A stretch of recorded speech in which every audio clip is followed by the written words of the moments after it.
soll ich machen? Ja.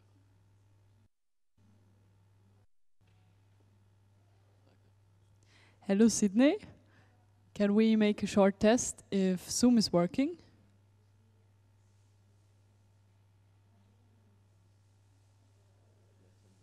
Warte.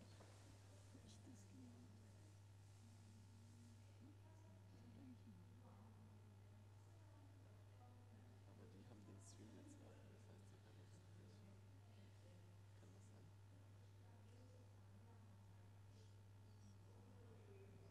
Kann das sein? Magst du den schon? Was sind schon mit ihnen in Kontakt? Hat sie gesagt.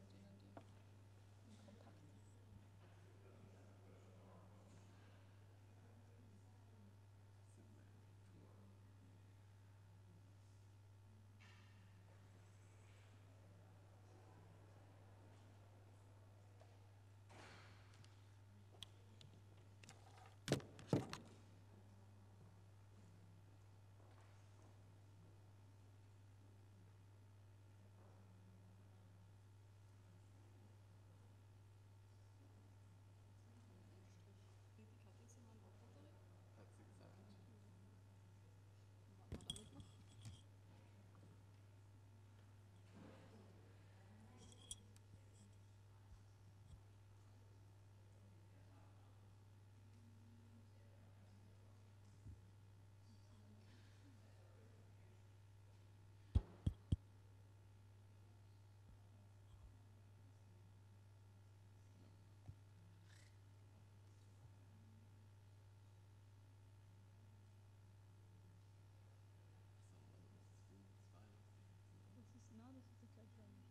Also es sollte der gleiche sein.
Okay, that would be perfect. Yeah, and so I'm muted that you can't really hear me and just see if I'm speaking, right? Or would I? There's a bit slow suddenly or something like that. Yeah, okay. A person listens to these examples and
should I test?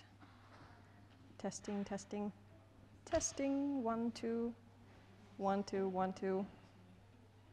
Testing, testing. Yeah, I can hear myself. Yeah. Does it make a difference? I guess I shouldn't turn my head that way.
Hello everybody and welcome to today's keynote. It's my pleasure to welcome the keynote speaker for today's talk, which is Jonna Vuoskoski from the University of Oslo in Norway, where she is Associate Professor in Music Cognition. This is a position that she's held for a year now, and she's going to tell us something about her research, which generally addresses embodied and social cognition of music and music and emotion. Many of you will have read her work on music and emotion, which has been published in recent years. And I should just say a few brief things about her before she begins.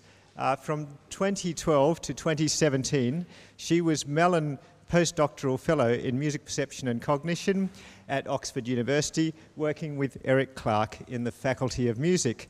And before that, her doctoral thesis at the University of Jyväskylä in Finland, which she completed in 2012, was about individual differences in emotions induced by music.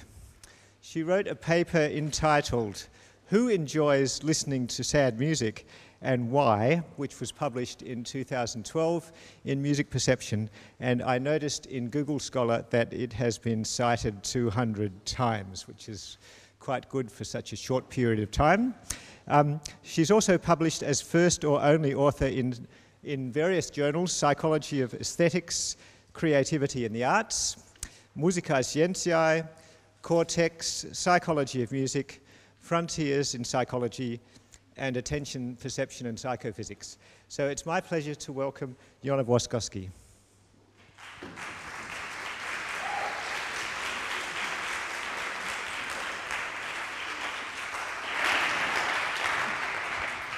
Hello, everyone. Good evening to Sydney as well. Thank you so much for having me. It's a great privilege, a great pleasure and honor to be here, to be able to share my research with you today. And I think the topic of my talk today, as well as pretty much most of my research, has been motivated by one kind of fundamental question. Why and how does music touch us so deeply?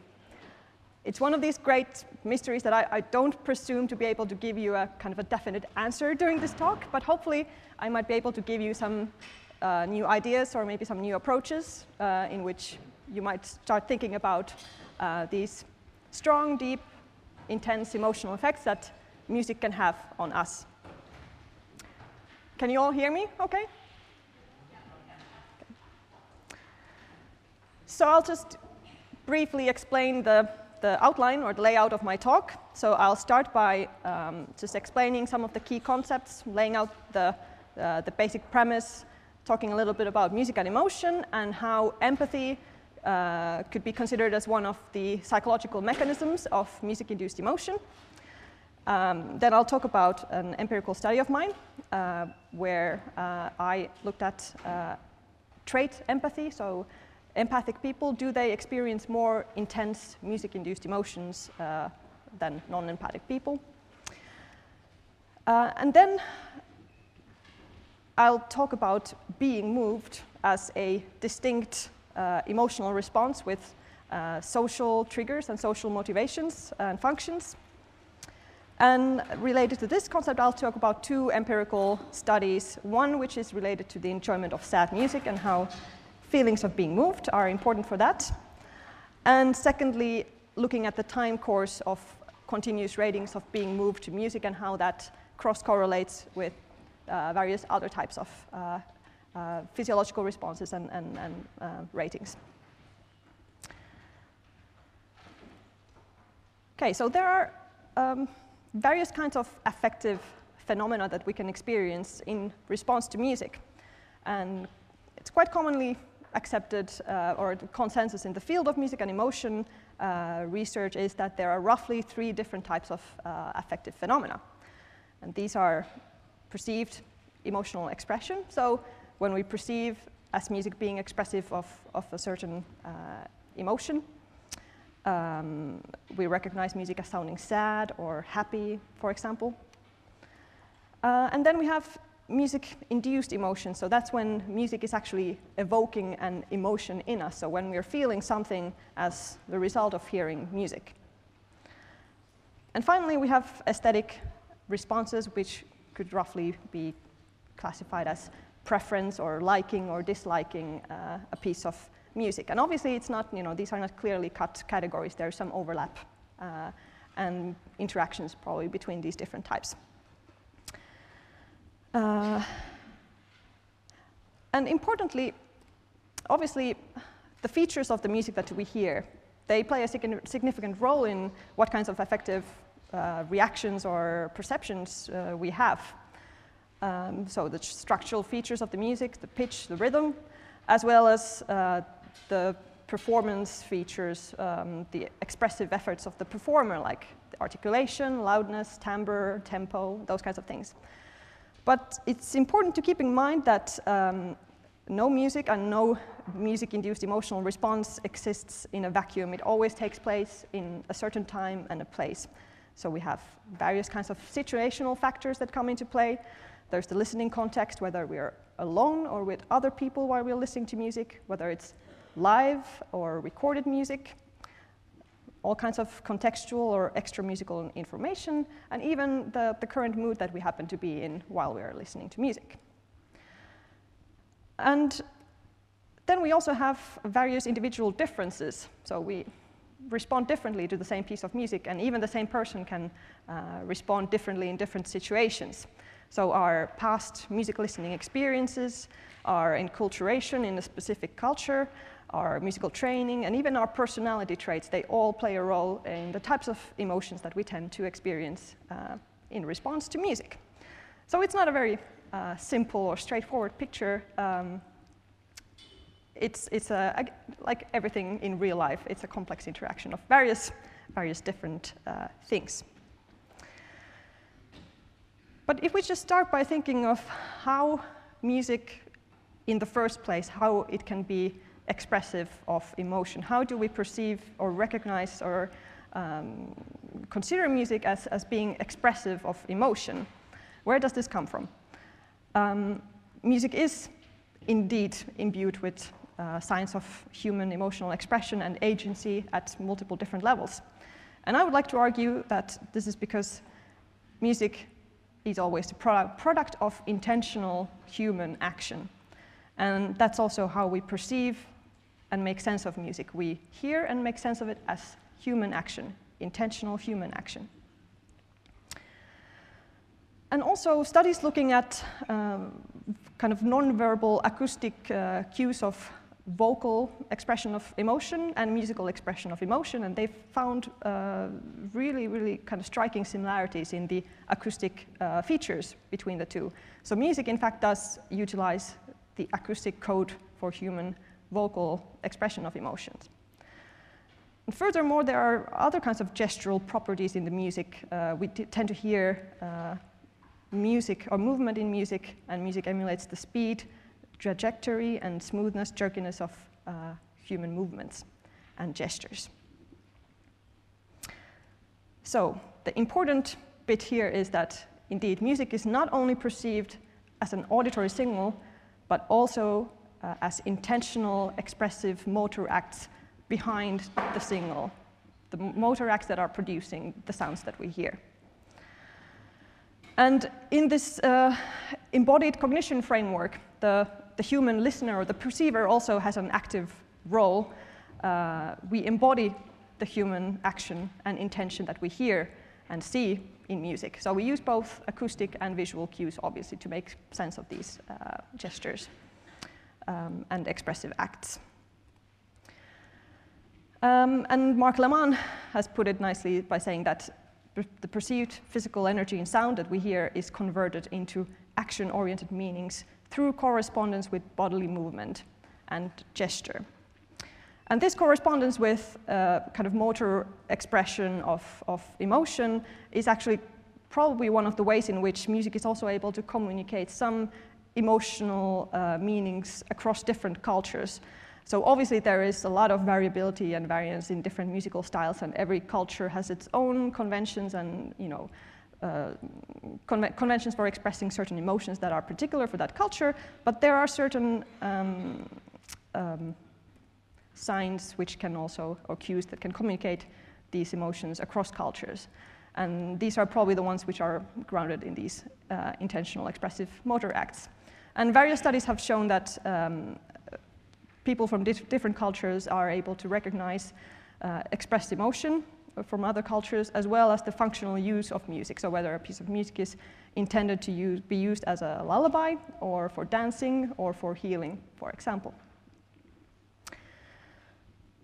But again, so even if we do perceive and recognize this human expression of emotion in music, that doesn't mean that we always necessarily experience an emotion ourselves in response.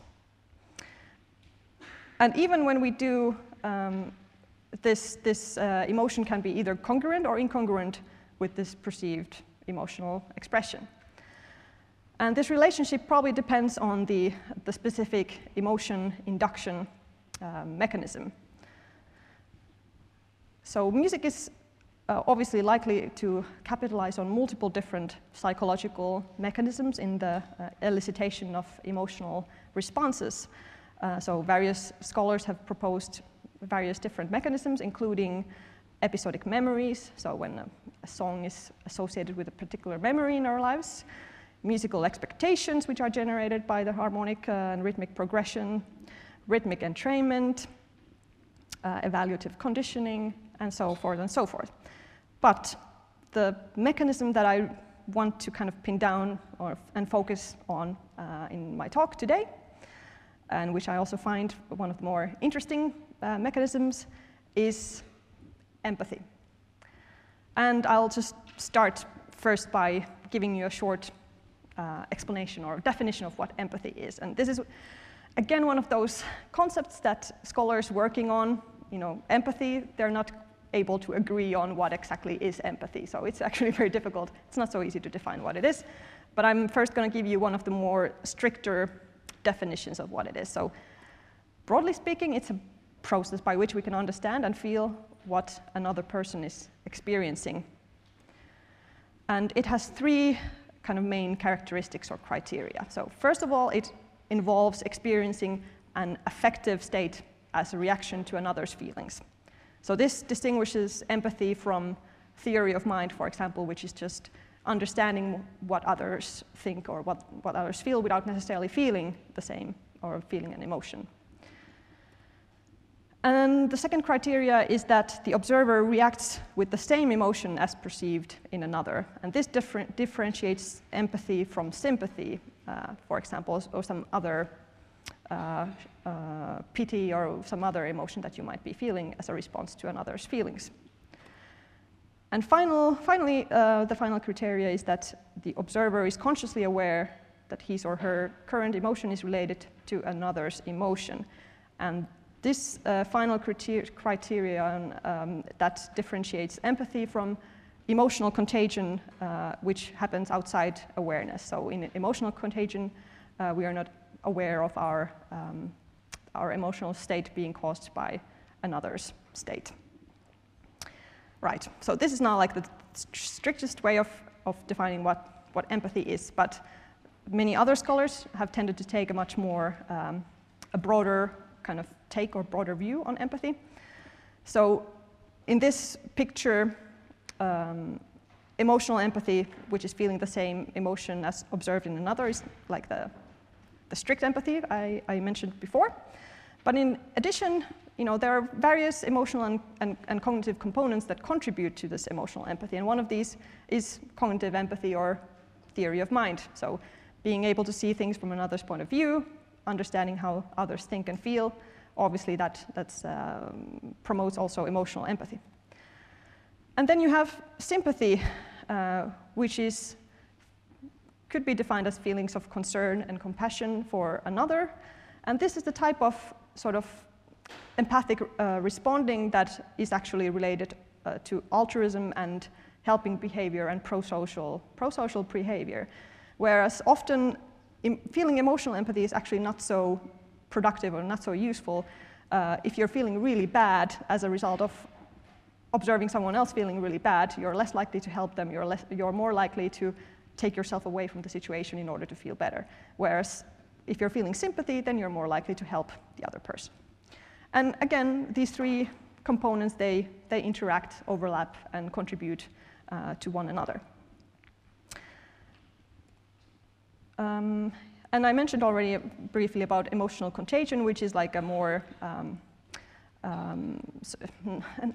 automatic, happening on a lower level of consciousness process where you can catch the affective state of another outside awareness. And this might happen just by, when you're having a conversation with someone and you are mirroring their gestures and facial expressions. Just by having this internal feedback from the activated muscles, you might catch the same emotion that they're feeling. And another proposed mechanism is the mirror neuron system, where basically the internal simulation of the observed emotional expressions and actions in the premotor areas of the brain might lead to emotional contagion. Okay, finally now moving to music. So obviously several scholars have proposed that listeners might be able to feel some type of empathy in response to music. And there are, roughly speaking, like 3 different types of empathic responding that have been proposed by various theorists or scholars. And first of these is emotional contagion. So this would be where the listener kind of internally mirrors the perceived emotional expression of music. And this again relates back to perceiving musical cues as products of intentional human action, and these similarities between human vocal and bodily communication of emotion and how listeners might resonate with those cues. And then listeners might sometimes also empathize with the emotions that they presume that the performer or the composer was experiencing or expressing through the music. And finally, in some occasions, we might also experience music as sort of an imaginary or imagined narrative about a virtual persona, and then we empathize with these imagined events, and this might be related to visual imagery, for example, in the context of music listening. Okay, so this leads to now to my first empirical study that I wanted to talk about. So previously, in some of my previous work, we've already looked at trait empathy, so empathy as a personality trait, and music-induced emotions. And we have found some preliminary evidence for this question, that trait empathy seems to be associated with the intensity of music-induced emotions, but the data hasn't been quite definitive. So this study, which we conducted last year with Tuomas Eerola, really wanted to sort of fully focus on this question of whether trait empathy is associated with music-induced emotional responding. And if indeed music is able to evoke emotions via some type of empathy-related mechanism, then people with an empathic disposition should be more susceptible to music's emotional effects. So that would be indirect evidence for music being able to evoke emotions via some form of empathy. I'm just going to very quickly go through this slide. So trait empathy is basically just an individual's general responsiveness to the observed experiences of others, and it has 4 different components. In most of our research, we've tended to focus on the first 2, empathic concern and fantasy. So empathic concern measures the other-oriented feelings of sympathy and concern, whereas fantasy is the tendency to imaginatively transpose oneself into the feelings and actions of fictional characters in books, movies, and plays. And those are the ones that in our previous work have been the components of trait empathy that are most strongly associated with music. So in this experiment, we had 10 music excerpts. They were 1 minute long each, 2 from each category: happy, sad, tender, scary, and neutral. And these were selected from a larger pool based on a pilot experiment. I'll just play you very, very short excerpts of each of these categories just to give you an idea of the kind of music that they heard.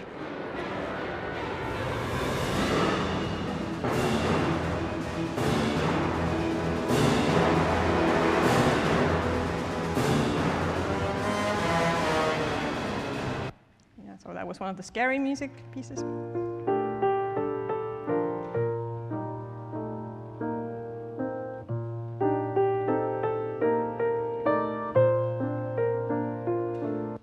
Tender.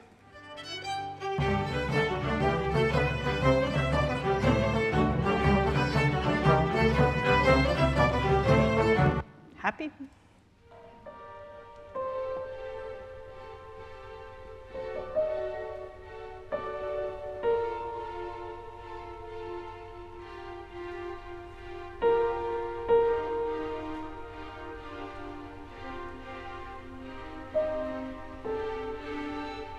Sad. And this is neutral. Disclaimer, I don't think any music can be totally neutral, but this is as close to kind of ambiguous emotional expression as we could get. Right, so we had 54 participants. We had a bit more, but we had to exclude some because our physiological measurements failed at times. So we had full data from 54 participants. And they rated their felt emotions. So after listening to each piece of 1 minute of music, they rated what they were feeling using these 7 scales on a scale from 0 to 100, like a continuous slider thingy.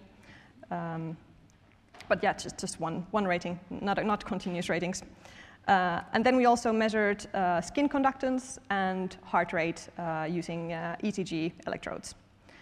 And then we measured their trait empathy, so they filled in a couple of questionnaires. They did the interpersonal reactivity index and the emotional contagion scale. So yeah, here's just a little bit of explaining the procedure. So they started by filling in the background questionnaires, and we had a 1 minute baseline before each music excerpt where we were taking the baseline for the physiological measurements. So 1 minute of baseline, 1 minute of music, and then they responded in terms of reporting their felt emotions. And all the music stimuli were presented in a different random order to each participant. Right, so first the self-report results. So we found that trait empathy was significantly correlated with overall emotional intensity. So just in response to all the different types of music, when they were rating their overall felt emotion, how strongly they were feeling something, that was correlated with trait empathy. Also, their felt tenderness and peacefulness correlated significantly. And then when we looked at the different types of excerpts, we found the strongest correlations in response to sad examples. So strongest emotional intensity as well as being moved, evoked by sad examples. And also stronger tenderness and peacefulness evoked by tender examples. And finally, more energy, more felt energy evoked by the happy examples.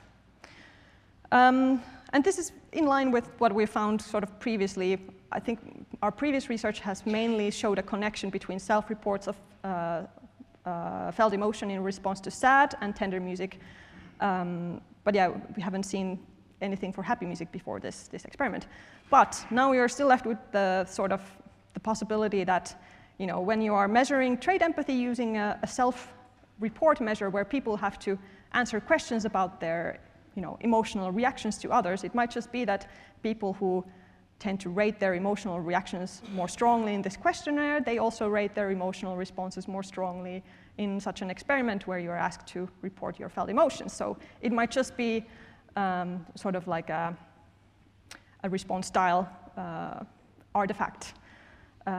So that's why we thought that having these physiological measures as well would be very sort of important to corroborate whether they also exhibit stronger markers of emotion-related physiological responses. So we pre-processed the physiological data, separated the skin conductance signal into tonic and phasic components, so the more slowly varying and the more event-related components. And then we extracted some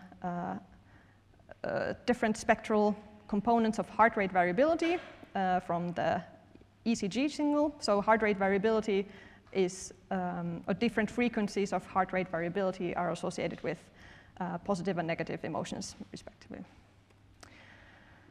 And we normalized all the physiological measures using the preceding baseline measurement for each excerpt.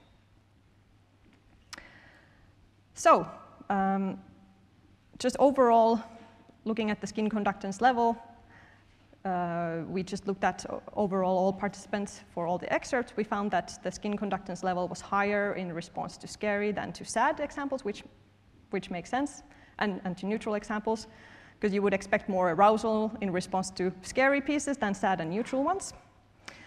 And now to the main bit, so looking at correlations of trait empathy, was that associated with physiological responses at all? So this event-related component of skin conductance, that was significantly correlated with trait empathy in response to sad and tender examples, so in line with the self-reports, showing that they were having kind of more stronger emotional arousal in response to these sad and tender examples. And then the high-frequency heart rate variability component, which is specifically the frequency band which is associated with positive emotionality, empathic people had more of this high-frequency heart rate variability when they were listening to happy examples. So again, this seems like sort of an emotion-congruent type of responding. They were feeling more positive emotions while listening to the happy music. Yeah, and here's, if you are interested in just looking at the whole table of correlations, we have the different subscales of trait empathy here and the different types of excerpts. And these are basically the phasic skin conductance responses and how they correlate with trait empathy. Okay. So it seems like there is a consistent pattern that emerges from these self-reports and physiological indices. So fantasy and empathic concern are both positively associated with the intensity of emotions induced by unfamiliar music. And it seems like empathic people are particularly sensitive to emotions induced by sad, tender, and happy music.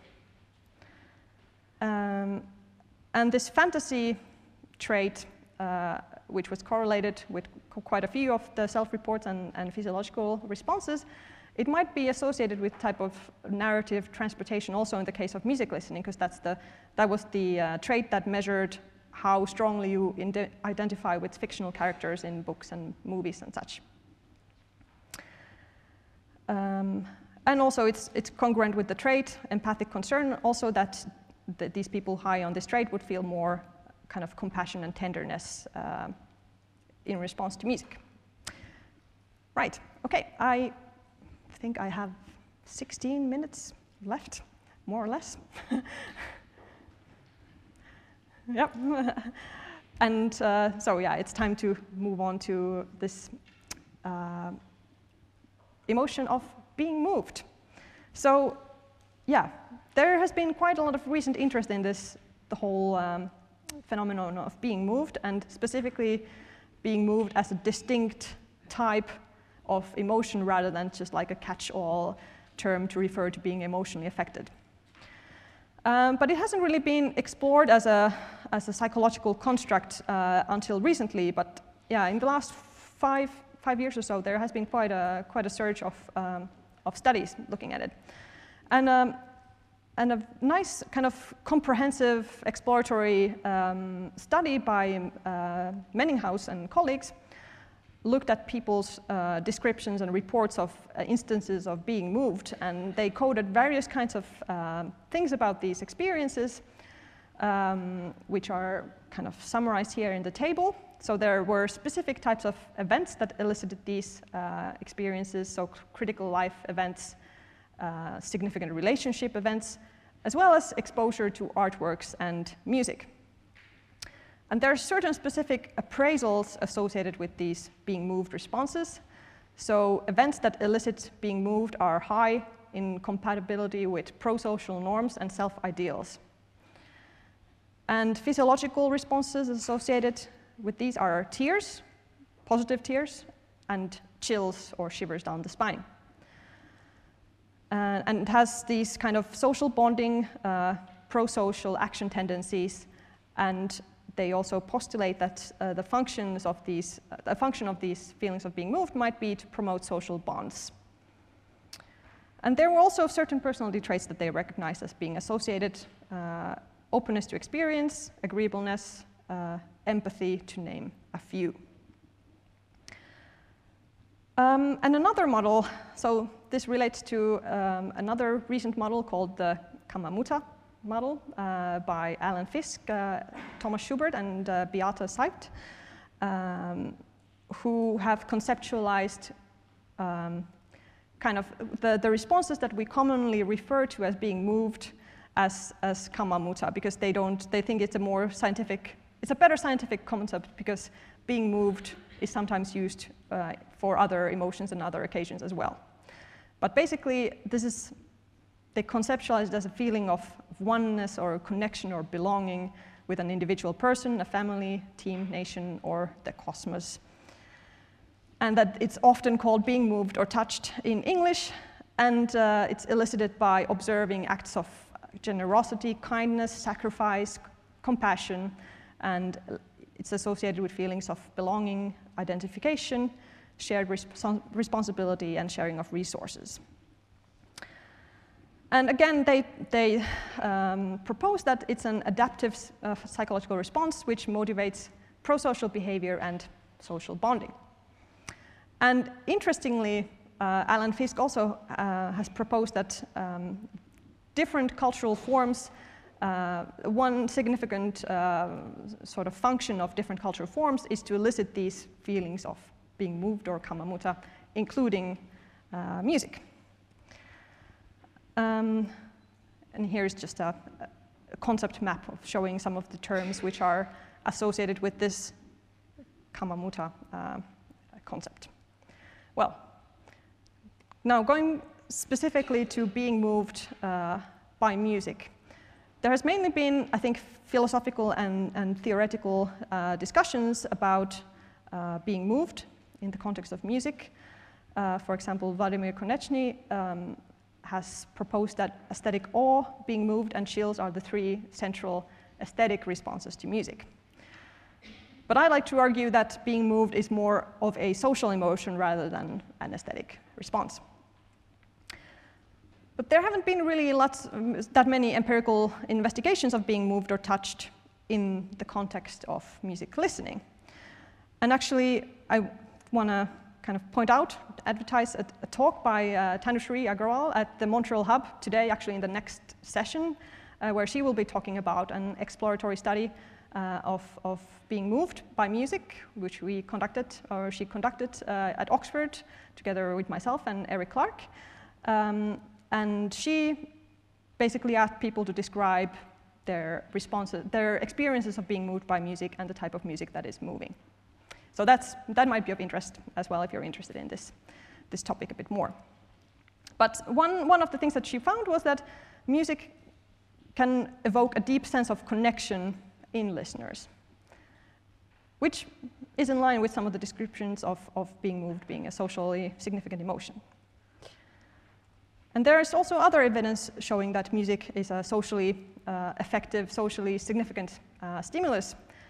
Music can effectively communicate different social intentions, such as caring or conciliatory.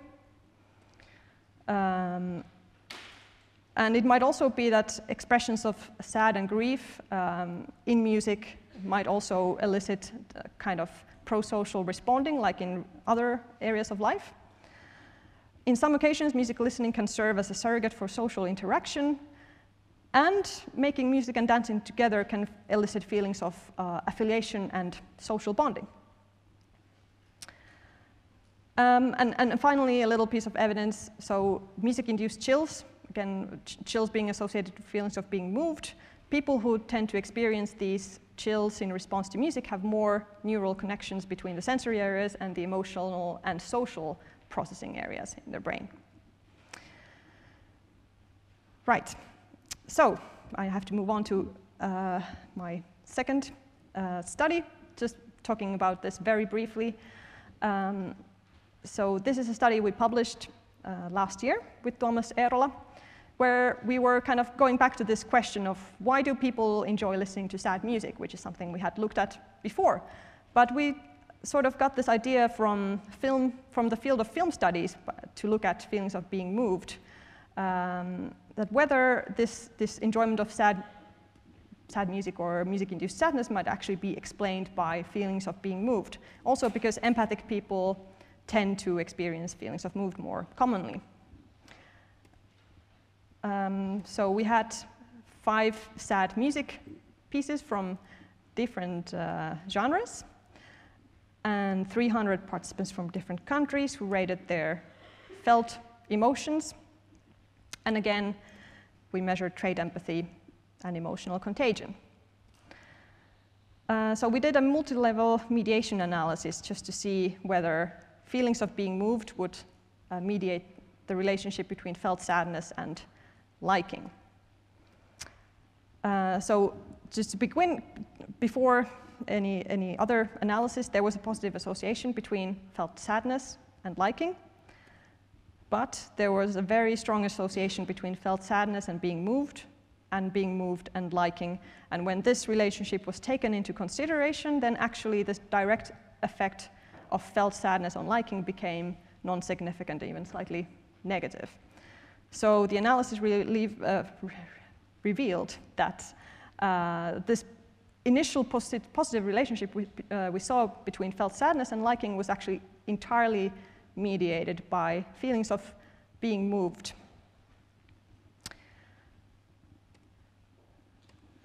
This is a more detailed picture of the individual slopes of the participants.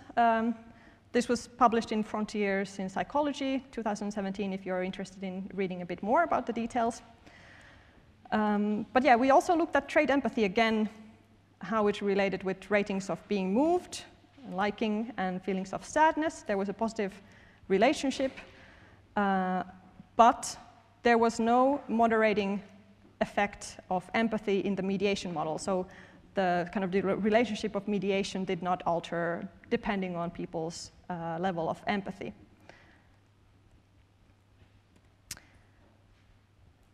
So the main conclusion from this was that it seems that felt sadness contributes to the enjoyment of sadness-inducing music by intensifying feelings of being moved, and that highly empathic people are more intensely moved by sad music and enjoyed more as a result.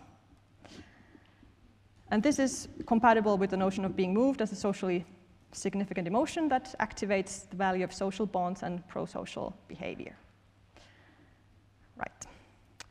And now the last study that I wanted to talk about, in which we wanted to go in a bit more detail into these feelings of being moved, evoked by music, looking at what the time course of these feelings of being moved is, and how it relates to, for example, perceived joy and sadness, which are the two main ingredients, also found in experiences of being moved in other fields than music. And also we wanted to see whether musically induced feelings of being moved are associated with a sense of connection, with chills, and a warm feeling in the chest, like in the case of moving videos which depict these kind of pro-social scenarios. So we had 400 participants on an online experiment with 7 different music excerpts, 3 sadly moving and 3 joyfully moving. And we had 7 different rating scales, and each scale was randomly paired with an excerpt so that each participant only used each scale once. So they always rated a different thing for a different piece of music. So this ended up with us having about 59 participants per cell on average. So for each scale excerpt combination.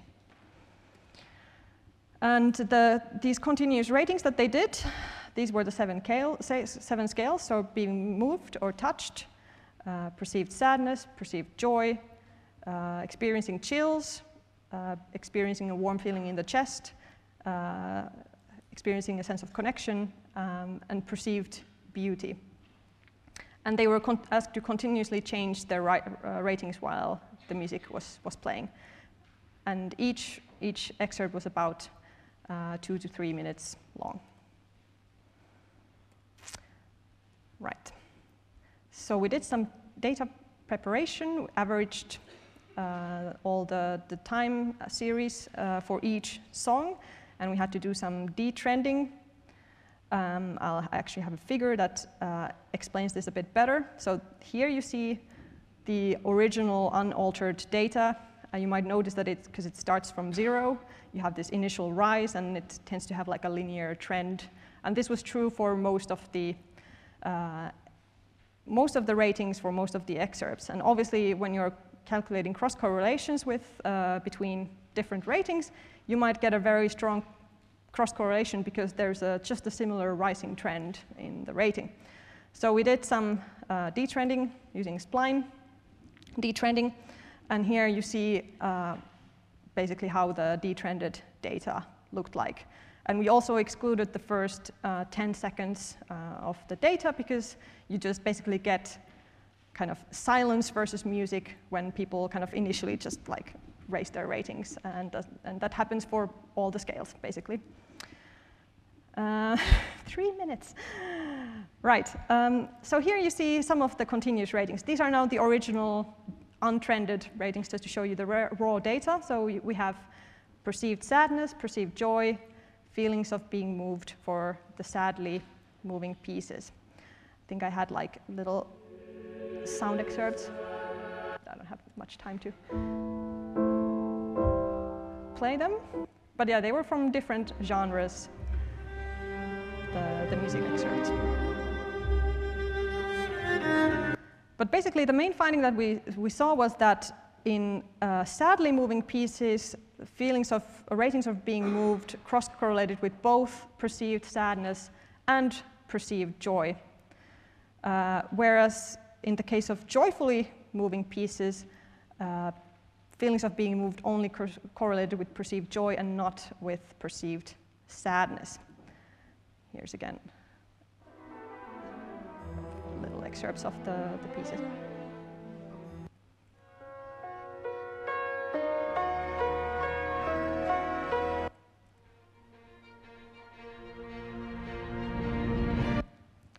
Okay, sorry about rushing through, but here is then the cross correlations, which were calculated at lag 0. So you see both the cross correlations for the unaltered original data and the detrended data. Even though the correlation drops quite a bit with the detrending, you can see that it's still very strong and significant, pretty much for everything else except for perceived sadness and in the joyfully moving song. So these are correlations between being moved and these other types of ratings. So sense of connection, beauty, chills, warmth in the chest. Okay, I have to go into my conclusion. So also in the case of music, feelings of being moved seem to be associated with a sense of connection, warm feeling in the chest, and chills. Being moved correlated with both perceived sadness and joy in the case of sadly moving excerpts, but only with perceived joy in joyfully moving excerpts.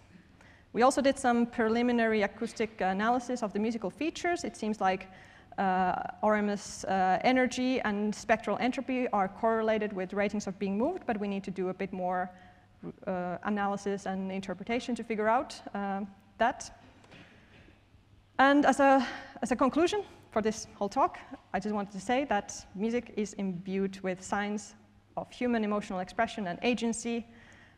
Listeners may sometimes respond to music as they would to the observed or imagined experiences of another individual. And being moved by music has a similar pattern of correlations, including other emotions, physiological responses, and trait empathy, as being moved by touching pro-social videos. Some directions for future work would be to look more closely at the musical features, musical cues. Does moving music convey pro-social intentions or cues? And are these perceived pro-social intentions a prerequisite for being moved by music? And furthermore, is being moved by music associated with social bonding and pro-social action tendencies like these experiences of being moved in other situations evoked by kind of more explicitly social interpersonal stimuli? And thank you to my collaborators, Tuomas Eerola, Vinu Aluri, Beata Seibs, and Janis Ziegfeld. And thank you very much for your attention.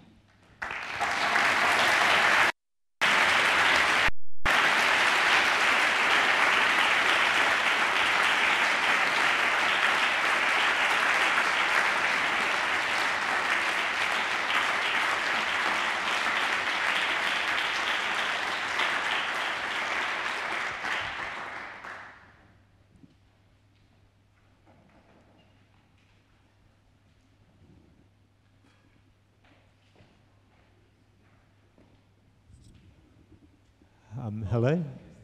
They're still clapping?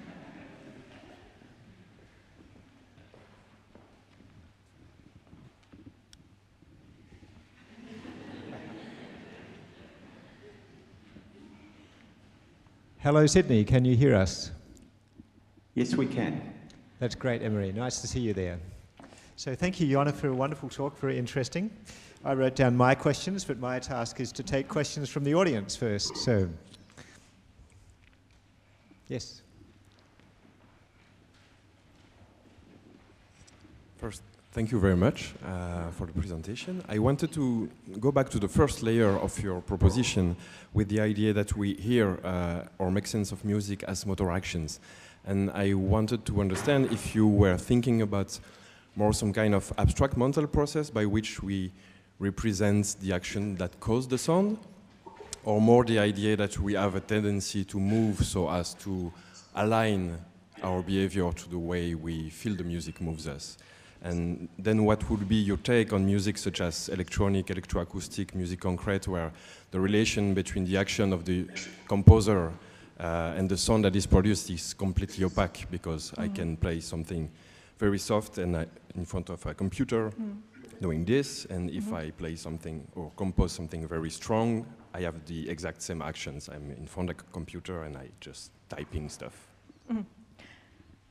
Going to your first question, I think definitely both. So both in terms of thinking about the gesture that was made in order to produce the sound, as well as like the gestures suggested by the contours of the music, or how you might kind of, if you want to sort of mirror those trajectories or contours, how you might move to the music. Although, I mean, I suppose there's also similarity or overlap between those two things. And in terms of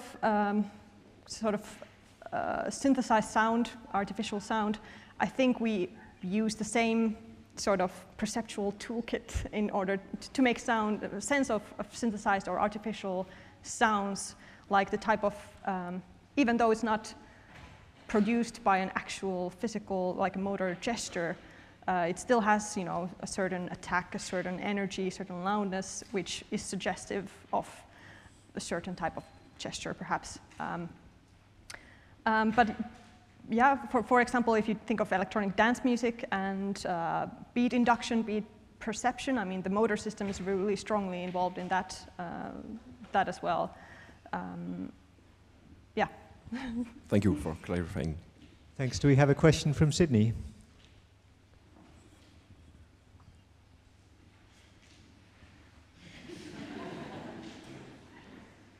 Thank Thank you. Very interested in the concept of empathy. You referred to it early on in the talk as a mechanism. I think you used the word mechanism, but in some instances it also seemed to be a feature or a quality of the person. Can you comment on whether you're committing to one or the other or both of those? Thank you. Yeah, I would mainly see empathy as a process.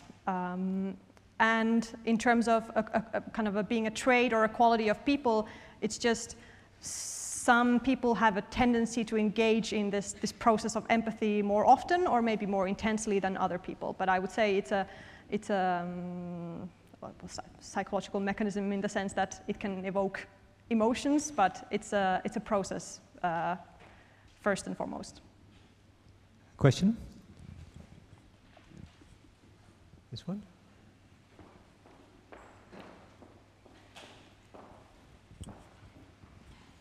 Well, in the end, there was a clear difference between in happy music, the happiness only moved, and in sad music, both happiness and sadness moved. Do you have a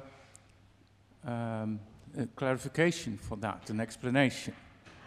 We haven't gotten that far yet. I mean, it's an interesting finding. We don't quite know why it is. I think what usually is characteristic of these experiences of being moved is that it tends to be a mixed emotion. Often it kind of has this interesting kind of bittersweet quality or mixture of sadness and joy. So in that sense, like the findings for sad music were more in line with what you would expect from other research on being moved.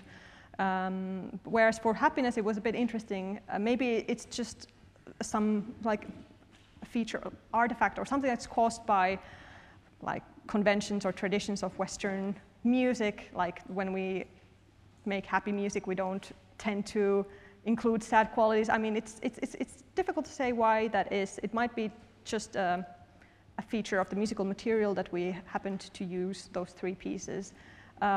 Maybe if we looked at a larger body of music, also including a bit more larger variety than just happy or joyfully moving and sadly moving songs, maybe we would get a different kind of picture. But it was an interesting. Yes, maybe finding. If you would use, for example, there's one song coming up to me now. It's A Banda. It's a Brazilian song, which has a sad kind of lyric tone in it and a happy kind of music. So maybe this kind of combination would, it's happy, but there's something sad too. Yeah, that's a good point as well, because we only had music that didn't have any lyrics, at least not in a language that the participants would understand. So in that sense, didn't have those multiple semantic layers of which could be one of the ways in which you can evoke these kind of mixed or contrasting emotions, which would be very conducive for being moved. Thank you very much.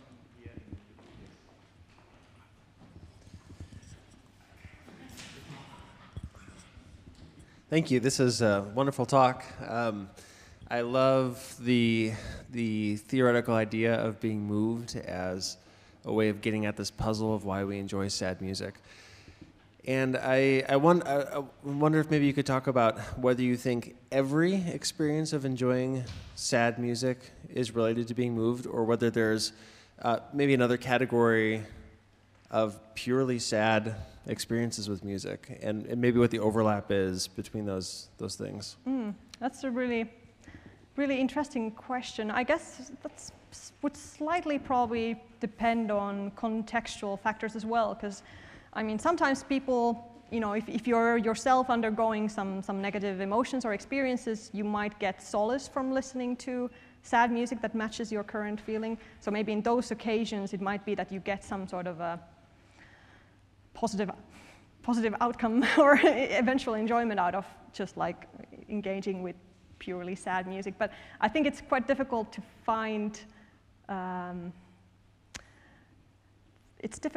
sad music that wouldn't be moving, at least in our culture. If you take kind of Western mainstream music, most music that is perceived as sad tends to be also quite quite moving. Maybe if you went to you know, some kind of indigenous cultures which have these traditions of wailing songs, or you know, really kind of grieving through, kind of ritualistic grieving through music, which maybe like would be more purely sad. It would be interesting. Yeah, I think still, in most cases, you know, if you don't have this sort of self-regulation goal or aim with music, my intuition is that the source of enjoyment of listening to any kind of sad music would come through sort of empathic concern / being moved, that sort of responding in an empathic or pro-social way to this music. So. Okay, thank you. We have a question on the YouTube stream, which I'll read out, and I'll disappear from the picture for a minute. The question is from Alvaro Chung, and the question says, can we talk about empathy if only one of its components is present, i.e. cognitive, emotional, or sympathy? Yeah, like, I guess this goes back to the whole problem of defining what is empathy, and how, you know, scholars cannot agree on what is and what isn't empathy. I think when we're talking about empathy, we just have to be careful with distinguishing, you know, like exactly what type of empathy we're talking or dealing with. That's why I like these multidimensional measures of empathy or trait empathy, like the interpersonal reactivity index, which differentiates between these different types of empathy, just indeed to kind of keep it clear what type of empathy is associated with emotional responding with music. And from our findings, it seems especially this empathic concern, which is like more of a sympathy type responding, as well as this sort of fantasy, which is like related to narrative transportation and identification. But yeah, it's an important thing to keep in mind what type of empathy or not empathy we are talking about. Okay. And now it's time for another question. Hello, another question from Sydney, maybe? Yes. Thank you very much. Going back to the prickly question of empathy and perhaps making it even more prickly, have you considered running similar experiments with a cohort of people on the autism spectrum? It's a really, really good question, and a really fascinating one, and I absolutely would be interested in doing something with that, but probably I would need some collaborators with more kind of clinical expertise in order to approach that topic. But yeah, that would be very, very interesting indeed. Question from Graz. Here's one here. No? Oh.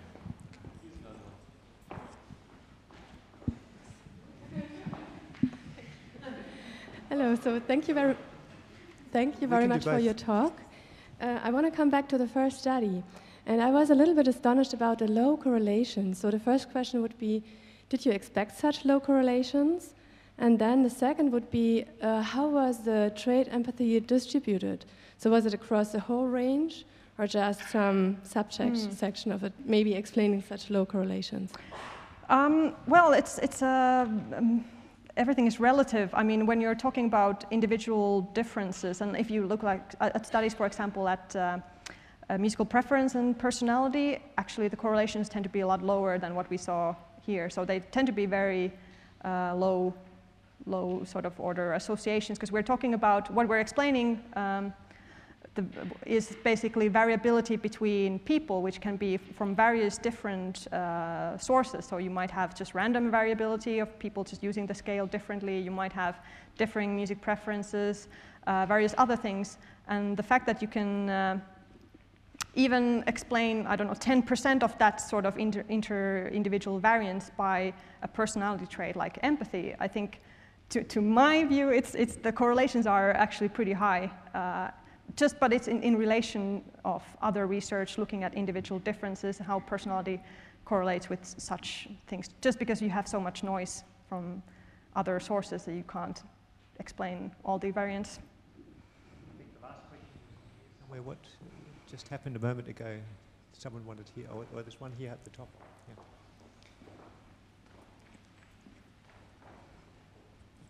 Thank you for a fascinating paper. I noticed in one of your slides that one of the respondents reported a response was awe instead of happy or sad or any kind of personal emotion. So I wonder if you, if any of the respondents or in some of your other work, people reported being moved without linking it to an emotion. For example, some sort of spiritual transcendence or religious transport or trance-like state or something that is not directly happy, sad, or personal emotion.